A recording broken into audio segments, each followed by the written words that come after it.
안녕하세요. 매일 아침 말씀 묵상 교과 연구에 오신 여러분을 진심으로 환영합니다. 제10과 강신술의 실체. 오늘날 사탄은 자기의 때가 얼마 남지 못한 줄을 알고 참으로 다양한 방법을 통하여 세상을 미혹하고 있습니다. 그 가운데 한 가지가 강신술입니다.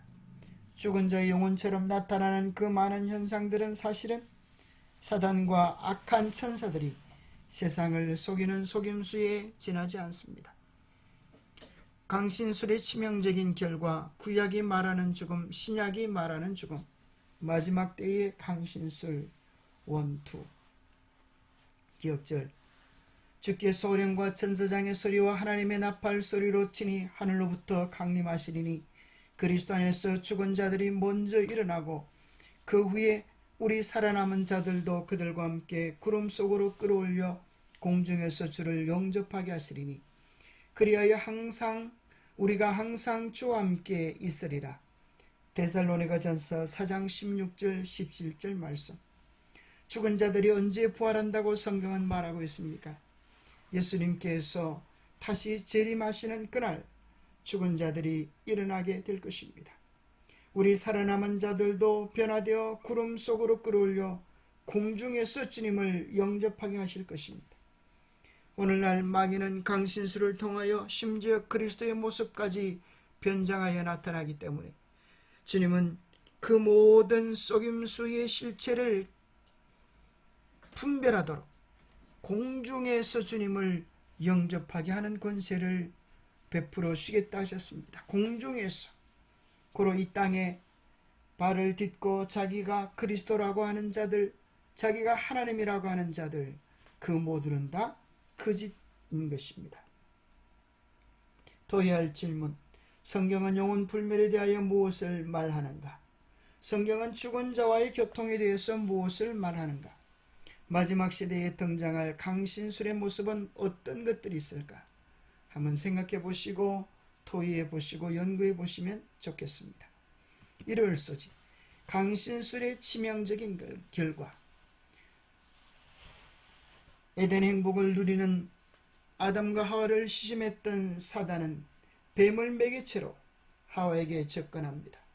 그리고 금단의 실과를 따먹도록 미혹할 때에 사단은 선악을 알게 하는 나무의 열매는 먹지 말라, 너희가 먹는 날에는 반드시 죽으리라는 그 하나님의 말씀을 왜곡시킵니다. 네가 먹어도 결코 죽지 아니하리라고 하는 사단의 거짓된 속임수에 인류의 조상이 넘어가 범죄가 에덴 동산에서 시작이 되었습니다. 성경은 분명히 이야기합니다. 영혼도 죽는다. 에스겔 18장 4절에도 범죄하는 그 영혼은 죽으리라.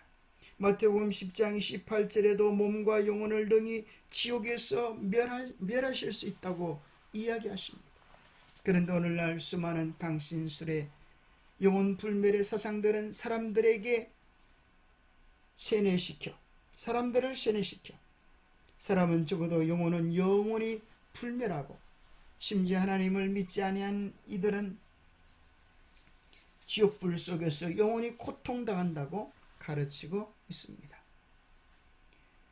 영혼 불멸에 대한 이 가르침은 사단에게서 기초되어졌고 이집트 이교의 여러 종교 풍속 속에 나타납니다. 이집트의 피라미드를 왜 그렇게 만들었을까요? 왜 사람을 죽으면 미라로 만들어 보관할까요? 언젠가 영원히 돌아올 것을 기다리는 영혼 불멸에 기초된 그들의 풍속입니다. 죽음은 삶의 새로운 단계로 들어가는 관문일 뿐이라는 꾸며낸 이야기는 영혼의 본질이 불멸이라는 개념에 기초한다. 이교 사상이 교회에 스며든 것은 더 광범위한 로마 세계에 신앙을 전한다는 명목으로 성경적 기초에서 멀어지던 기독교 초기 시대로 거슬러 올라간다. 영혼 불멸설은 로마교가 다신교에서 가져와 그리스도교로 도입한 거짓 교리 중에 하나였다.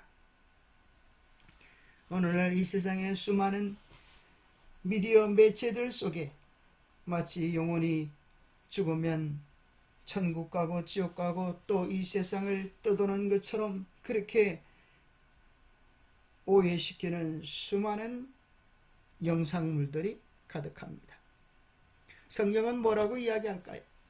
구약이 말하는 죽음은 무엇입니까? 구약은 이렇게 말합니다. 사망 중에 주를 기억하는 일이 없다. 죽은 자는 여호와를 찬양하지 못한다.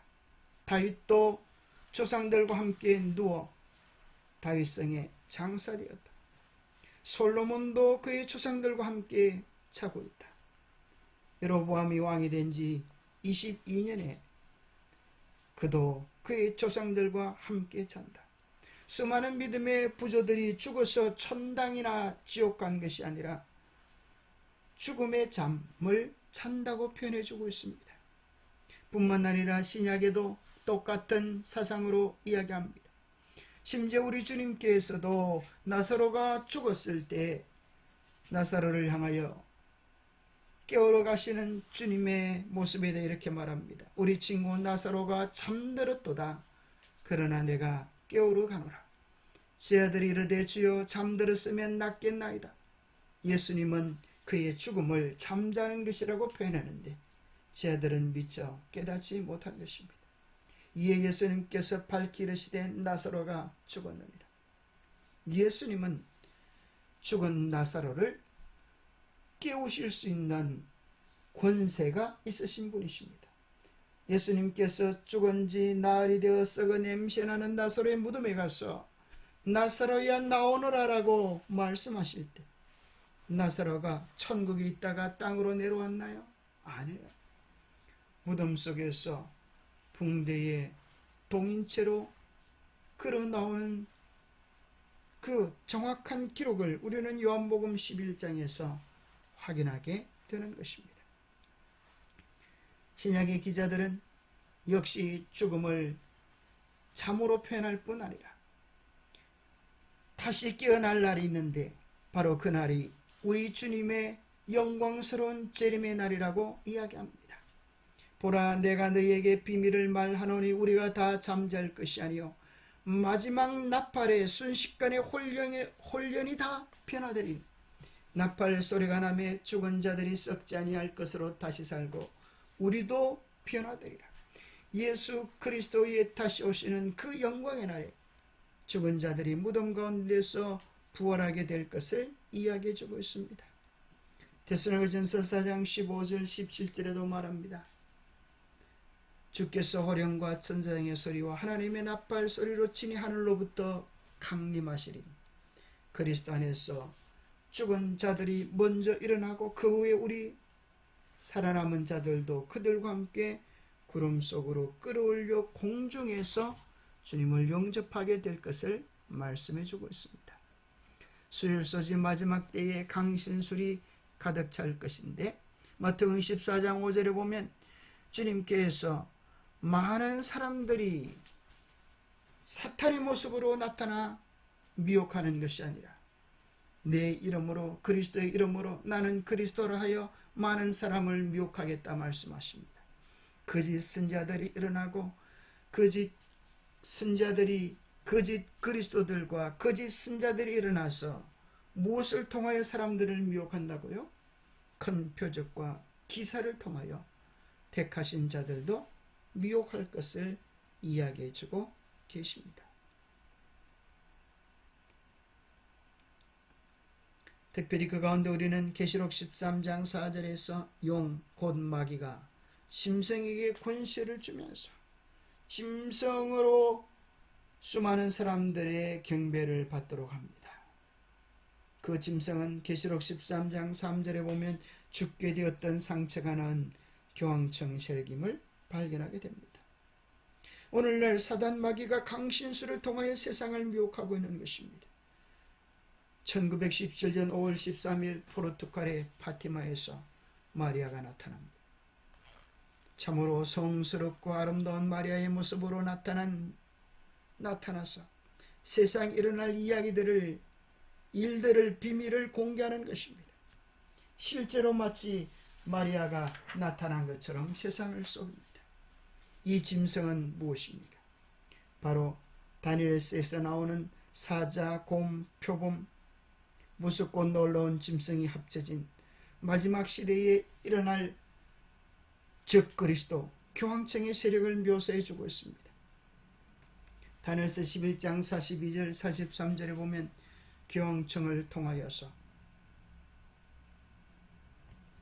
애굽 땅, 남방왕 애굽 땅 곧 무실론 공산주의가 무너질 것을 이야기하는데, 이것이 소련의 붕괴로 성취되었습니다.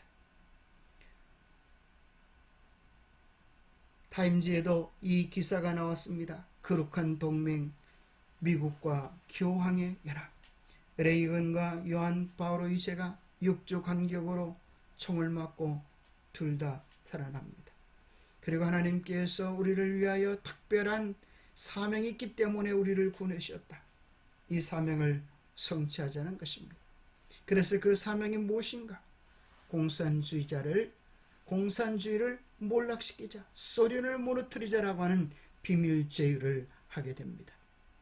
그런데 놀라운 것은 교황이 총을 맞은 것은 우연이 아니라 조선일보 1994년 8월 8일자에 교황 요한 바오로 2세 저격 사건은 교황청 고위 인사들이 지시한 것이다.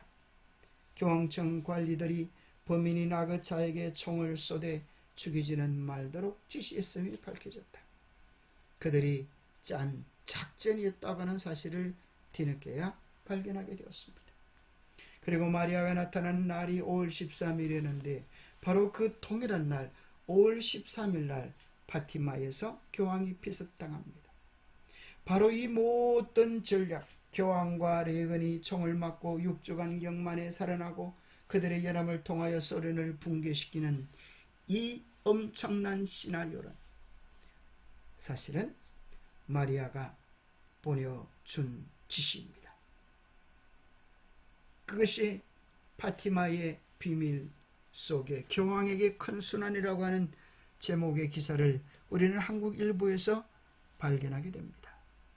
마치 그는 신의 대리자처럼, 신의 계시자처럼 사람들 앞에 나타나서 하늘의 뜻을 전달하는 것처럼 사람들 앞에 나타납니다.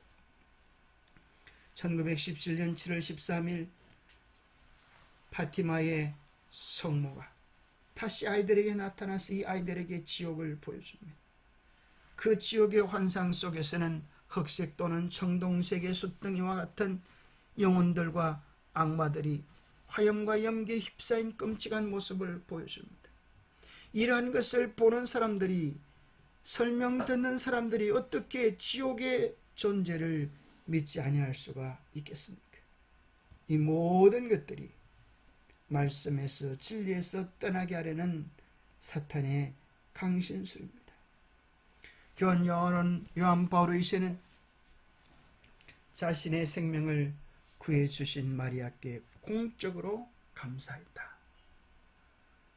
자기들이 짠 계획들이라고 이미 밝혀졌는데 그들은 마리아가 5월 13일 날 살려주었다고 그렇게 표현합니다.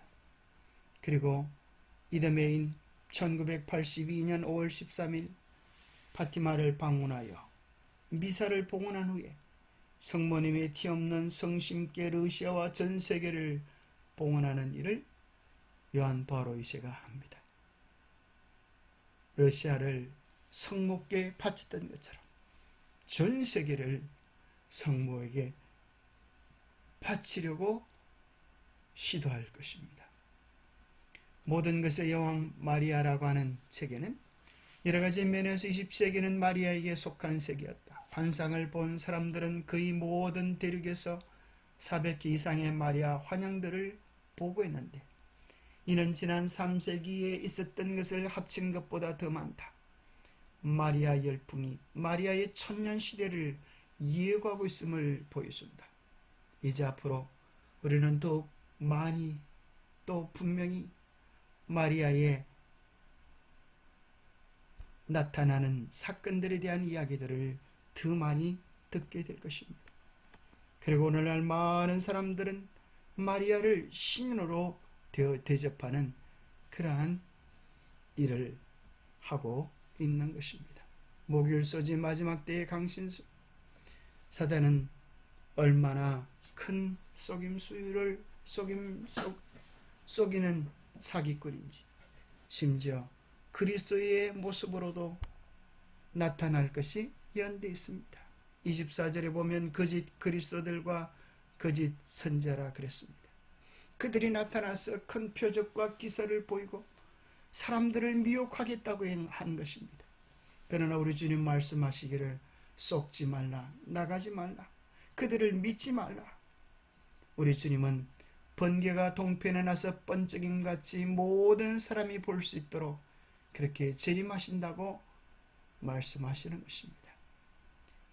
한국에 하나님이라고 하는 사람이 20명, 재림 예수라고 하는 사람이 50여 명 이상 있다고 한 자료는 이야기합니다. 사탄은 사람들 앞에서 그리스도의 모습을 가장할 것입니다. 교회는 그리스도의 재림을 희망의 성취로 오랫동안 고대하고 인도라고 공언해 왔습니다. 이제 그 큰 기만자는 그리스도께서 이미 오신 것처럼 보이게 할 것입니다. 사탄은 세계 각지에서 요한이 하나님의 아들에 관하여 계시록에 묘사한 바와 같이 실로 위엄있고 광이 찬란한 모습으로 자신을 사람들 앞에 나타내게 될 것입니다. 그러나 그리스도의 그 영광스러운 재림은 모자하도록 허락되어져 있지 않는 것입니다. 번개가 동편에 나서 설편까지 번쩍임같이 인자의 임함도 그러하리라 하셨습니다. 이러한 재림은 위조할 수 없는 것입니다. 온 우주가 그 사건을 알고 온 세계가 그 일을 목격할 것입니다. 오직 성경을 부지런히 연구하고 진리에 대한 사랑을 받아들인 자들만이 온 세계를 사로잡는 그 강력한 미혹에서 보호받게 될 것입니다.